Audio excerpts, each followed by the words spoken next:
ఏంటా ఇక్కడ తెగ కష్టపడిపోతున్నా అనుకుంటున్నారా? మీరే చూడండి. అది అలా మొత్తం ముగ్గేసి మనం అలా ప్రింట్ చేస్తే కింద పాదాలు ప్లస్ ఫ్లవర్స్ వస్తాయన్నమాట.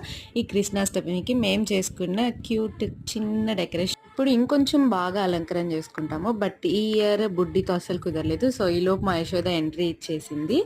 అండ్ ఇంకా మా కన్నయ్యని చిన్న చిన్న అడుగులతో లోపలికి ఇన్వైట్ చేసేసామన్నమాట. నోట్లో ఏమన్నా ఇవ్వకపోతే ఇంకసల ఆ గోల మనం చూడలేం. చీక్కోడానికి ఏదో ఒకటి కావాలి. సో, అందుకని చెప్పి అలా.